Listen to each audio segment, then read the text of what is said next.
ஆவடி அருகே வீட்டில் விற்பனைக்காக வைக்கப்பட்டிருந்த நாட்டு பட்டாசு வெடித்து ஏற்பட்ட விபத்தில் பட்டாசு வாங்க வந்த 2 பேர் உட்பட 4 பேர் உயிரிழந்தனர். திருவள்ளூர் மாவட்டம் பட்டாபிராம் தண்டுரை விவசாயி தெருவைச் சேர்ந்த ஆறுமுகம் என்பவர் பல்வேறு நிகழ்ச்சிகளில் வெடிக்கப்படும் நாட்டு வெடி பட்டாசுகளை விற்பனை செய்து வந்துள்ளார்.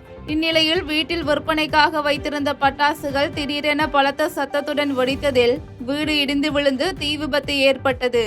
இதனையடுத்து தகவலின் பேரில் சம்பவ இடத்திற்கு வந்த தீயணைப்பு துறையினர் மற்றும் போலீசார் தீயை அணைத்த பின்னர் 4 உடல்களை மீட்டனர். இதனையடுத்து மேற்கொண்ட விசாரணையில் உயிரிழந்ததில் 2 பேர் நாட்டு வெடி வாங்க வந்த திருநின்ற ஊரை சேர்ந்த யாசின் மற்றும் சுனில் பிரகாஷ் என்பது தெரியவந்த நிலையில் மேலும் 2 உடல்கள் அடையாளம் காணப்படவில்லை என கூறப்படுகிறது.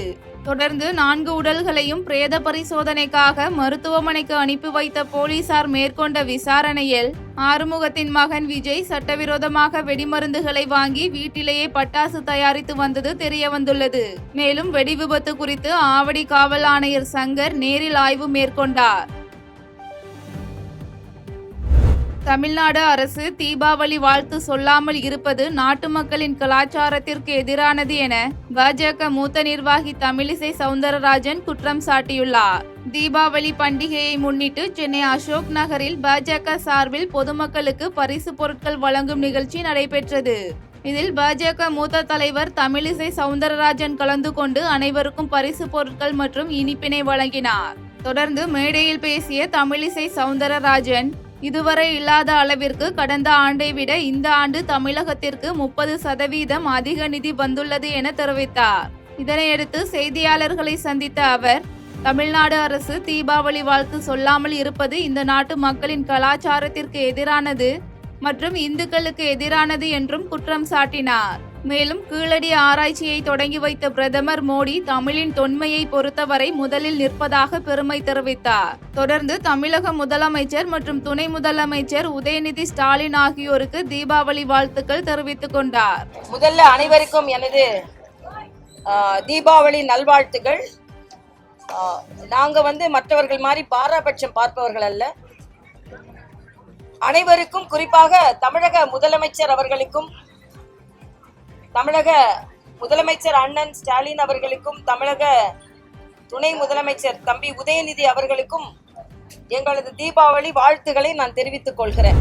அரபிக்கடல் மற்றும் வங்கக்கடல் பகுதிகளில் அடுத்தடுத்து காற்றழுத்த தாழ்வு மண்டலம் உருவாகும் என தென்மண்டல வானிலை ஆய்வு மைய தலைவர் அமுதா தெரிவித்துள்ளார்.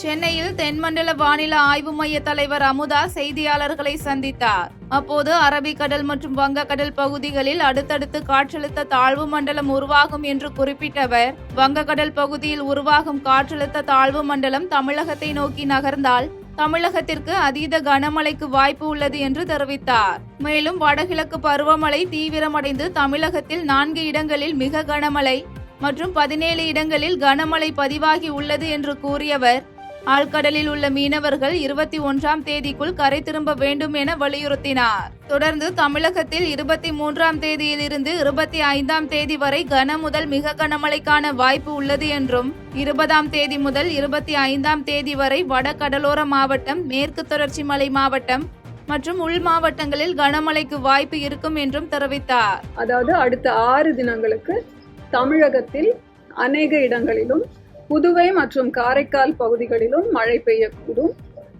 25ஆம் தேதி தமிழகத்தில் ஒரு சில இடங்களிலும் புதுவை மற்றும் காரைக்கால் பகுதிகளிலும் மழை பெய்யக்கூடும். கனமழையை பொறுத்தவரை அடுத்த 4 நாட்களுக்கு 19 22 அக்டோபர் வரை தமிழகத்தில் ஓரிரு இடங்களிலும் புதுவை மற்றும் காரைக்கால் பகுதிகளிலும் கனமழை பெய்ய வாய்ப்புள்ளது.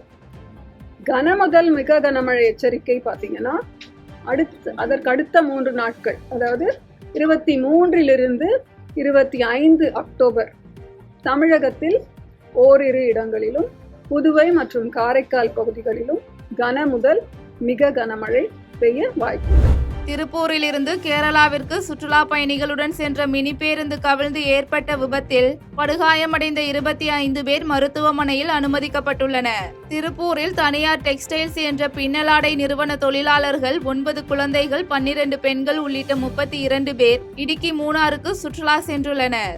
அப்போது இடுக்கி அடிமாலி அருகே மாங்குளம் ஆனைக்குளம் சாலையில் அபாய வளைவுகள் உள்ள விரிபாரா பகுதியில் மினி பேருந்து கட்டுப்பாட்டை இழந்து சாலையோரம் கவிழ்ந்து விபத்து ஏற்பட்டது. இந்த விபத்தில் காயமடைந்த 25க்கும் மேற்பட்டோர் அடிமாலி மருத்துவமனையில் முதலுதவி அளிக்கப்பட்டு ஆம்புலன்ஸ்கள் மூலம் தேனி மருத்துவக் கல்லூரி மருத்துவமனைக்கு கொண்டு செல்லப்பட்டு சிகிச்சை அளிக்கப்பட்டது.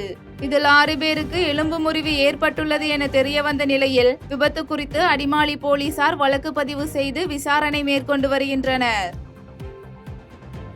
செய்திகளை உடனுக்குடன் தெரிந்து கொள்ள கீழ்கண்ட கேபிள் மற்றும் DTH நெட்வொர்க்குகளில் எம்நாடு செய்தி தொலைக்காட்சியை காணுங்கள்.